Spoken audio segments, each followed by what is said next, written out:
Hi, as you know, every week on Sunday I'm answering your questions. This is the third video we've done. If you do have any questions for me, please send them to me during the week via Twitter @JohnPeterMunro, by email john@johnmunro.org.uk, or via the social networking site StreetLife. We've got 3 questions this week, so let's start with the first one.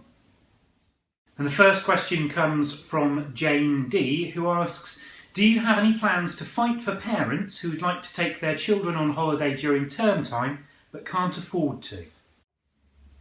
This is a problem faced by many families, as the cost of holidays does tend to go up outside of term time because of increased demand. Now, I don't want the government to be in the business of fixing prices for any industry, so that we do need to look at what the government actually can do to help with this problem. And we can make sure that things like the cost of air travel, rail fares and fuel is kept low so that people can afford to travel.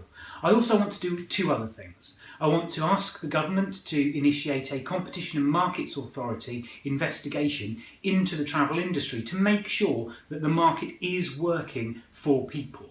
And the second thing that I want to do is also I want to end the penalties and fines on parents and carers for taking their children out of school during term time.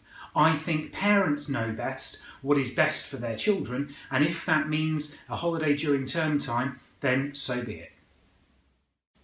The second question also comes from Jane D, and she asks, how would you fight for women to get equal treatment in the workplace locally?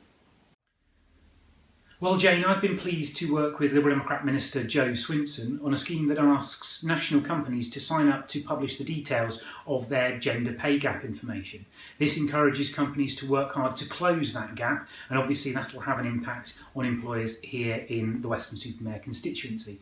But I want to go further. I want to see us roll that out to local government and other public sector employers so that we can see the gender pay gap in the public sector, and then we can work together to help to close that gap. And our last question today comes from David by email, and he asks whether I support a change of the rules around the sale of park homes.